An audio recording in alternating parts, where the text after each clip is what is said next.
하나님 말씀은 오늘자 날주 시편 22편입니다. 시편 22장을 읽겠습니다. 시편 22편입니다.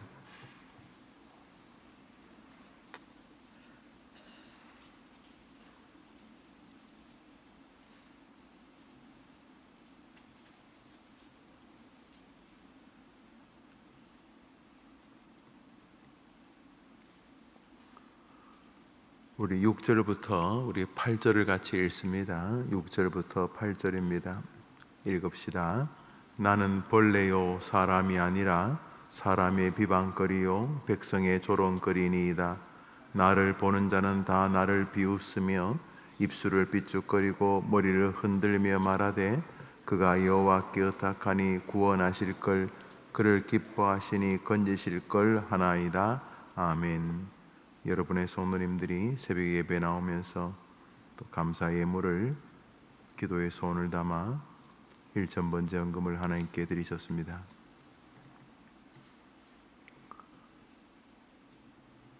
우리 다시 한 번 더 6절을 읽습니다. 6절입니다. 시작.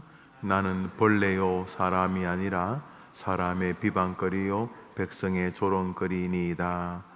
언제 사도 다윗이 사람들 앞에 이런 취급을 당했는지 정확히 알 수는 없습니다만 몇몇 그의 행적을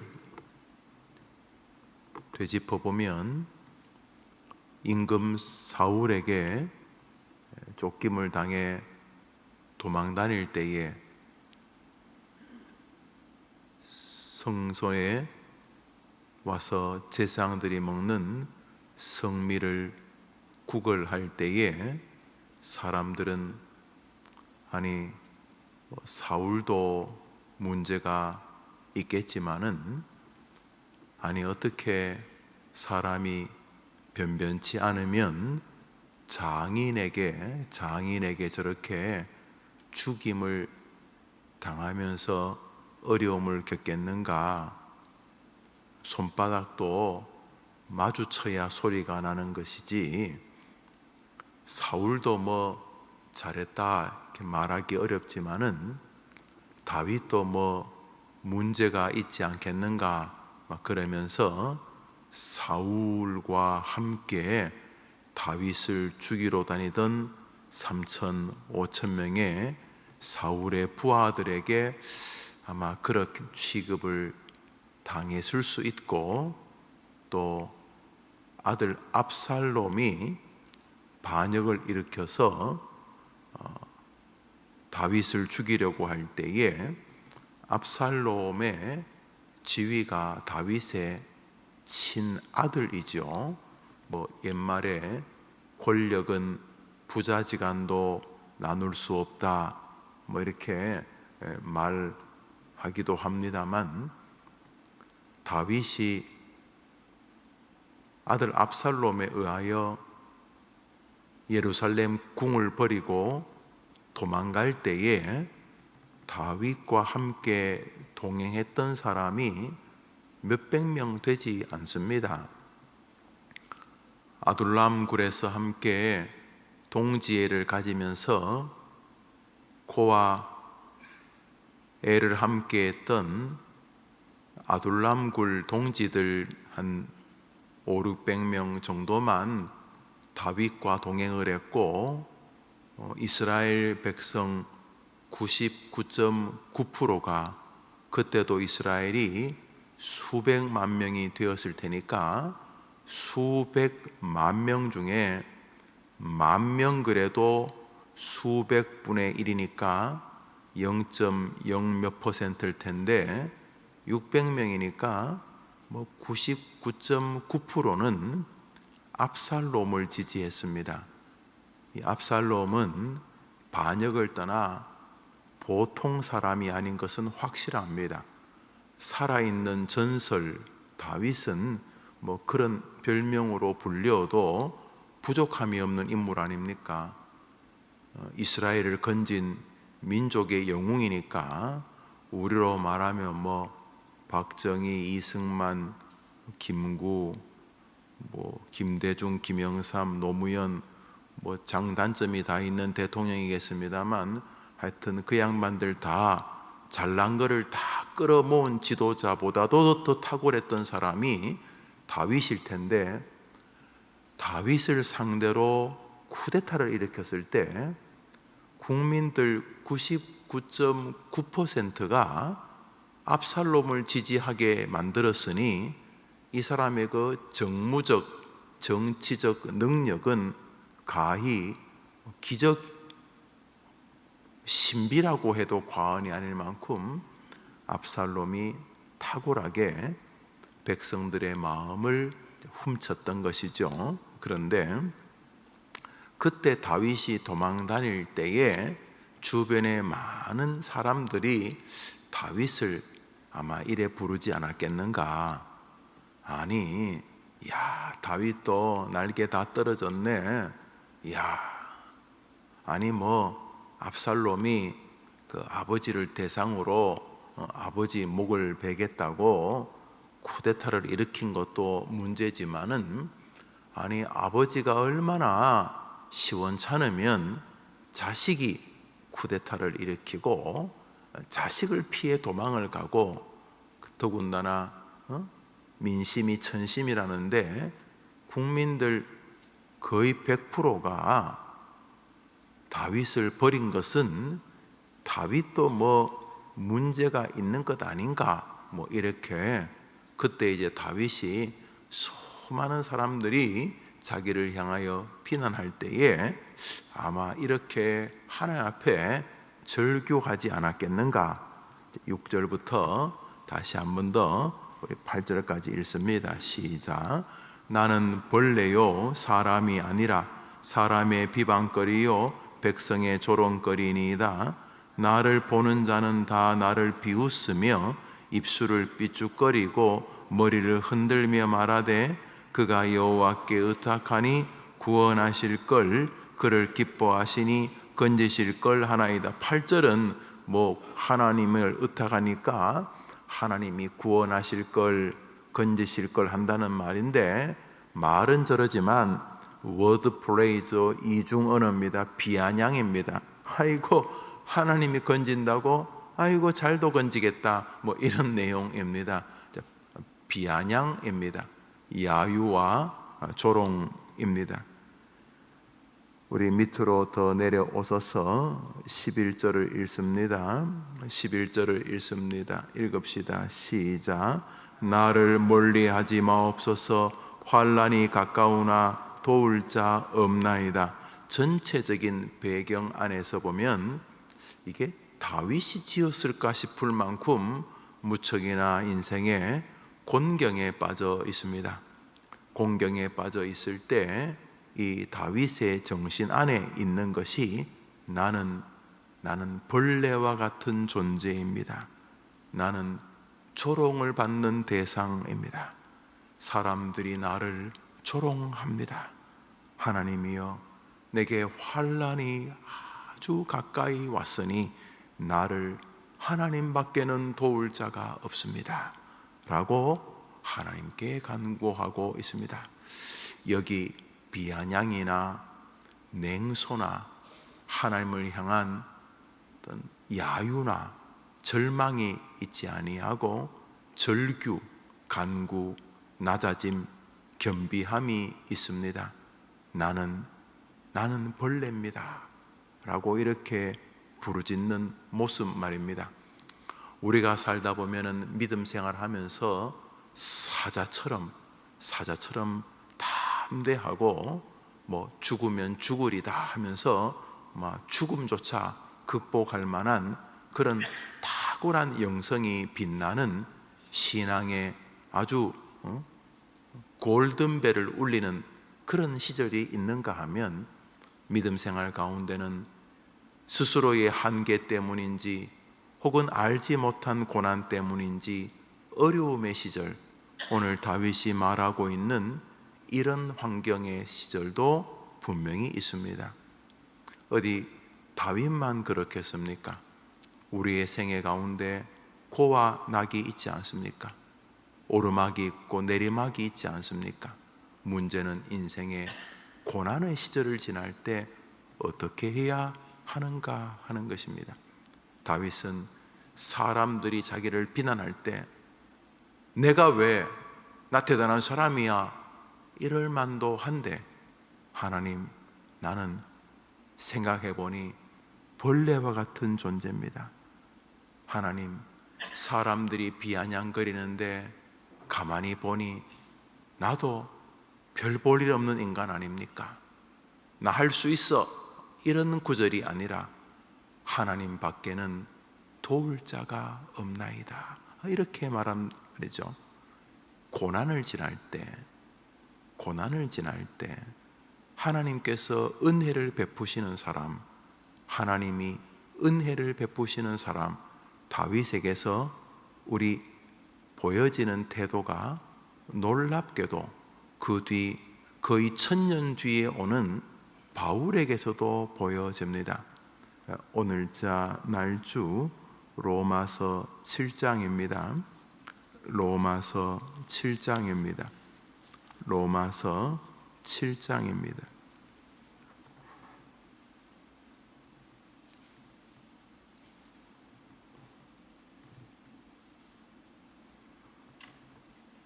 24절을 한 절 읽겠습니다. 로마서 7장 24절입니다. 읽읍시다. 시작. 오호라, 나는 곤고한 사람이로다. 이 사망의 몸에서 누가 나를 건져내랴. 오호라, 나는 곤고한 사람이로다. 이 사망의 몸에서 누가 나를 건져내랴. 곤고하다는 거 알죠?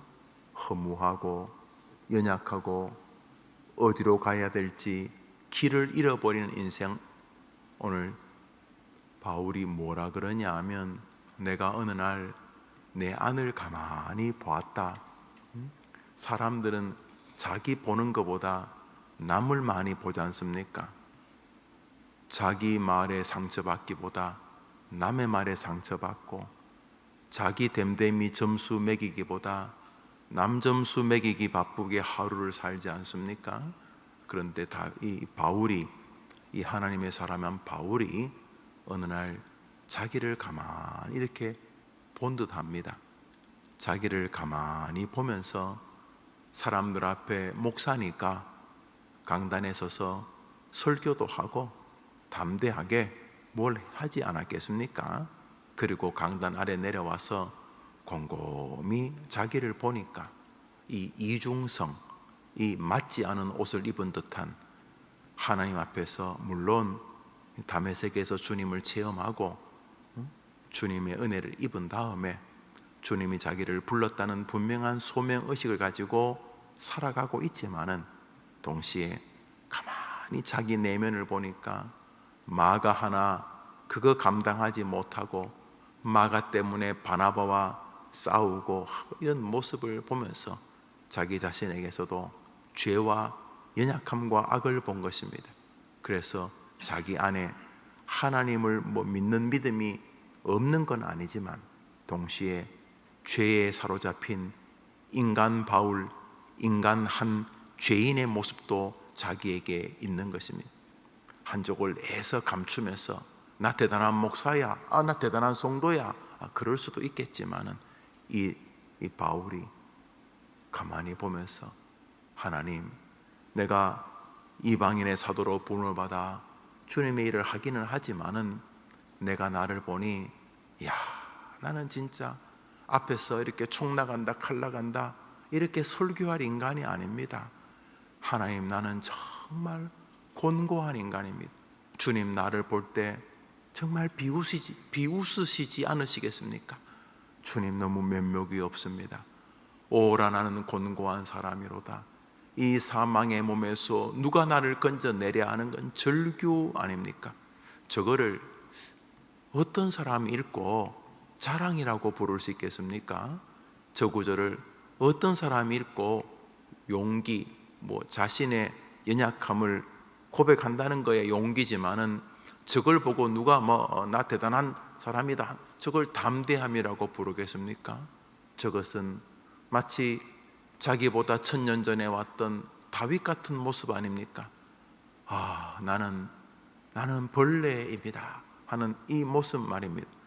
인생의 참 이렇게 빛나는 시기, 말 그대로 뭐 영적으로도 뭐 세상적으로도 말해 정말 골든벨을 치는 같은 그런 시기를 분명히 두 사람은 경험해 보았을 것입니다. 그렇지만 저들도 인간이니 살다 보면 인생의 어려운, 다윗의 표현을 빌리면 사망의 음침한 골짜기도 다니지 않았습니까? 그때 그들은 인생의 어려움의 시절, 고난의 시절, 영적으로 침체의 시절, 또 삶의 아픔의 시절을 지날 때 저들은 어떻게 했는가? 저들은 하나님 앞에 겸비했습니다. 하나님 앞에 겸손했습니다. 그리고 하나님 앞에 기도했습니다. 시편 22편이 다 뭡니까? 기도문 아닙니까? 오호라 나는 곤고한 사람이로다 하고 절규하는 것은 무엇입니까? 그 뒤에 나오는 마지막 구절, 예수 그리스도 외에는 나를 건질 자가 없습니다라고 이 로마서 7장이 마무리되어지는 것을 볼 때 저 연약함 안에 하나님을 의존하는 기도가 있지 않습니까? 한번 더 합시다. 겸비한 신앙, 기도하는 신앙, 겸손한 신앙, 기도하는 신앙. 우리가 고난의 시절을 어떻게 지나야 하는지, 고난의 시절, 한계의 시절, 침체의 시절을 어떻게 지나야 하는지 하나님은 우리에게 보여주시고, 고난과 침체가 없는 인생이 없다는 사실을 신구약을 대표할 만한 인물을 통해 우리에게 보여주시는 것이 틀림없습니다. 그렇다면 인생의 어려움이 오는 것은 이상한 것이 아니다. 그렇죠? 다윗에게도 오고 바울에게도 오는데 우리가 무슨 대단한 사람들이라고 고난이 비켜가겠습니까? 고난이 오는 것은 조금도 이상한 것이 아니다.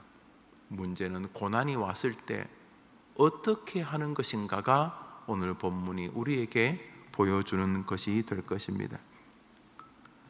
하나님께서 쓰시는 사람들, 하나님께서 사용하시는 사람들, 그것은 교만의 반대편에 있는 무리들입니다. 교만한 반대편에 있는 무리들, 겸비한 사람들, 겸손한 사람들, 하나님께 의지하는 사람들, 그래서 기도하는 사람들을 사용하는 것을 보게 됩니다. 저러다가 교만해지면 하나님 앞에 또 얻어터지는 것이죠. 여전히 겸손은 존귀의 앞잡이인 것이 틀림없습니다. 다윗과 바울에게 저런 고난의 시절에 자신 앞에 하나님이 계심을 알고 자신이 곤고한 인생이고 하나님 외에는 자신이 벌레와 같은 존재니 하나님 외에는 도우리가 없다는 겸비함을 하나님 앞에 보일 때에 하나님이 저들을 다윗과 바울로 사용했던 것을 보게 됩니다. 오늘자 날주 사무엘상 9장입니다. 오늘자 날주 사무엘상 9장입니다. 9장입니다. 20절, 21절 두 절을 읽겠습니다. 20절, 21절입니다. 우리 읽읍시다. 시작. 사흘 전에 이른 내 암나기들을 염려하지 말라 찾았느니라. 온 이스라엘이 사모하는 자가 누구냐? 너와 내 아비의 온 집이 아니냐 하는지라. 사울이 대답하여 이르되 나는 이스라엘 지파의 가장 작은 지파 베냐민 사람이 아니니까 또 나의 가족은 베냐민 지파 모든 가족 중에 가장 미약하지 아니하니까 당신이 어찌하여 내게 이같이 말씀하시니까 하니, 사울의 인생에 가장 빛나던 시기가 오늘 읽고 있는 사무엘상 9장입니다. 사울 아시죠? 초대 임금으로 하나님으로부터 사무엘을 통해 기름을 부음받아 이스라엘의 첫 번째 임금이 되어서 잘 나갈 뻔했던 가문의 우두머리였던 사울. 나중에는 비참한 죽음을 맞이하게 되지요. 하나님으로부터 버림을 받고 그 뒤에 오늘 읽었던 시편 22편의 저자 다윗이 임금이 되지 않습니까? 사울, 하나님한테 부름을 받아 쓰임을 받는 장면이 오늘 장면입니다. 사무엘상 우리가 읽었던 이 9장에는 우선 이 사무엘이 역사에 아버지의 짐승을 찾으러 가는 효심 어린 자식으로 나옵니다. 사울의 아버지 기스도 꽤 부자였는데 아마 아버지가 아끼던 낙이 한두 마리가 어떻게 우리에 들어오지 못했나 봅니다. 그 녀석 그거 참 괜찮은 녀석인데 그 녀석이 새끼를 낳으면 아주 좋은데 이렇게 아버지가 그 잃은 짐승 그 아쉬워하는 거 보고 집에 있는 하인 한 명과 함께 이 사울이 짐승을 찾으러 다니는 장면이 오늘 본문의 첫머리입니다. 저녁이 되자 이번에는 사울이 아저씨 예 도련님 이제 그냥 오늘은 집으로 가고 내일 좀 찾읍시다. 아유 조금만 더 찾으면 될 텐데 아니요. 낮에는 아버지가 짐승을 염려했지만은 이 시간부터 우리가 안 들어가면 아버지가 아저씨하고 저를 염려할 겁니다. 아이고 아버지 요즘 혈압도 높으신데 아버지 자꾸 염려하게 하면 안 되니까 오늘은 가서 아버님께 말씀드리고 날이 밝으면 또 내일 찾읍시다. 이렇게 등장합니다. 효심 어린 아들로 등장합니다. 그리고 오늘 두 번째 에피소드가 나오는데 그게 뭐냐 하면 사무엘을 만나는 장면입니다. 사람들이 사울에게 유명한 선견자, 선지자가 있으니 혹시나 그 잃어버린 짐승 찾을 수 있지 않겠는가? 그분은 능력도 많고 또 아는 분도 많고 하니까 그 만나보면 어떻겠는가? 그랬나 봅니다. 그래서 사울이 사무엘을 만나는 사무엘과 사울의 첫 번째 만남의 장입니다. 그때 하나님께서 사무엘에게 베냐민 지파의 아이가 하나 올 텐데 그 아이에게 기름을 부어 이스라엘 백성들이 원하는 왕으로 삼아라 이렇게 말합니다. 자, 그렇게 해서 사울과 사무엘이 딱 만날 때 사무엘에게 사울이 선지자님 죄송합니다만 혹시 이 근방에 그 주인 없는 짐승 한 2마리 없습니까?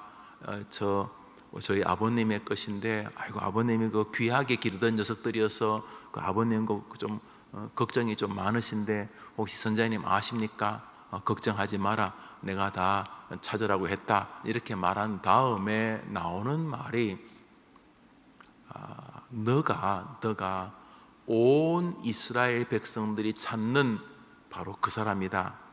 너가 그때 온 이스라엘 백성들이 블레셋이 자꾸 공격을 하니까 블레셋을 보니까 제일 앞에 블레셋 임금이 갑옷을 입고 돌격 앞으로 하고 막 그런 것을 보니까 엄청 멋있어 보였는지 이스라엘 백성들이 우리도 왕을 달라고 하나님께 기도하고 그러자 사실은 하나님이 당신이 이스라엘의 왕이었는데 또 눈에 보이는 거 하도 달라 그러니까 그래 그러면 내가 이스라엘의 초대 임금을 세워주마 하고 세운 것이 사울인데 사울에게 사무엘이 너와 너의 집이 이스라엘이 원하는 임금의 집이다 이렇게 말했을 때 사울이 반응이 뭐냐 하면 아이고 선견자님 저 베냐민 지파가 이스라엘의 막내 지파인데 저희들은 이스라엘 지파 중에서도 막내고 저도 그런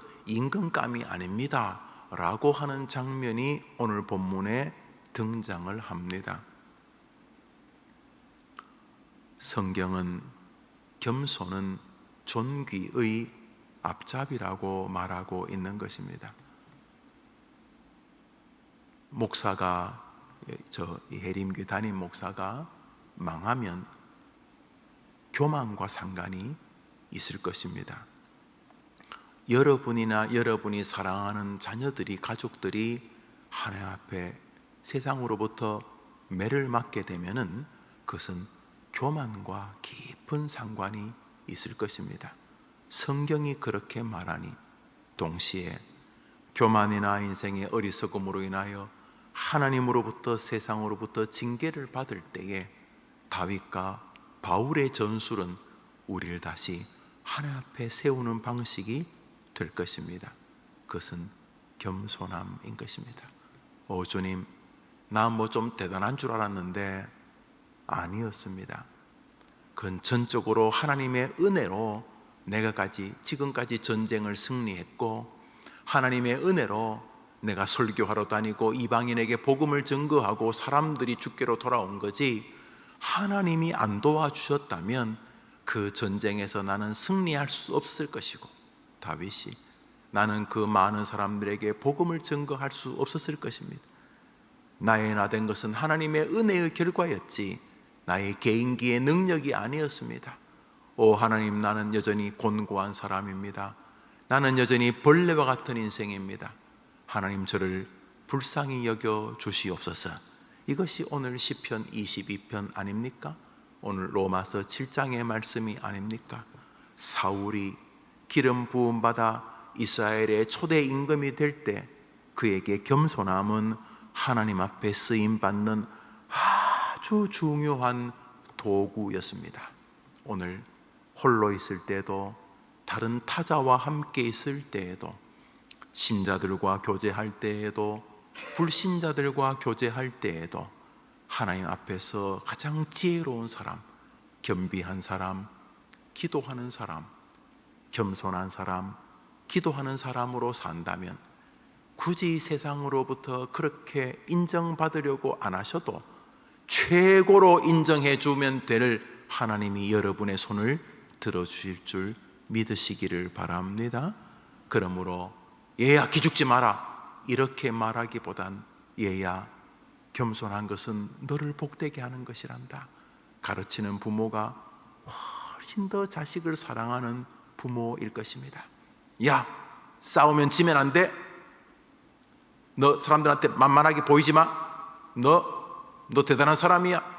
이렇게 가르치면서 아이들에게 험악한 세상, 기죽지 않고 용기 있게 살게 하겠다는 부모의 정체불명의 자녀 사랑보다는, 사랑하는 딸아, 아들아, 하나님 앞에서, 사람 앞에서 겸손한 것이 정말로 축복의 문을 여는 길이란다. 오늘도 겸비하게 사람을 대하고 겸손하게 하나님 앞에 서면은 하나님이 너를 도와주실 것이다. 이런 사람들에게 더 큰 은혜가 임한다는 것이 오늘 성경이 말하고자 하는 진리임이 분명합니다. 사울이 역사에 아름답게 등장했지만 그가 슬프게 퇴장하는 것은 교만과 깊은 상관이 있다는 것을 여러분이 아실 것입니다. 제사장들이 손대지 말라고 했던 것을 손대거나 하나님이 하지 말라고 명령해 주셨던 것들을 손에 쥐고 있을 때에 하나님은 사울을 뒤로 하고 다윗을 세우셨던 것처럼 오늘 하나님 앞에 겸비한 하루를 살 수 있도록 주님 도와주옵소서. 남에게, 사람들에게 인정받고 남보다 내가 나은 사람이라는 것을 과시하지 못해서 불안한 하루가 아니라 다 헛된 짓거리고 슬픈 결과를 만드는 것이라고 기억하고 오늘 하나님 앞에서, 그리고 만나는 신불신자 앞에서 겸비한 마음으로 서는 것이, 그것이 정말 지혜로운 길이라. 오늘 주님이 다윗과 바울과 사울을 등장시켜서 우리에게 하늘나라의 비법을 말씀하시는 것이라 생각이 되어집니다. 오늘 하루 하나님 앞에서 하나님을 바라보면서 겸비함과 겸손함과 기도로 여러분의 영혼이 감격스러운 하루가 되기를 주님의 이름으로 축복합니다.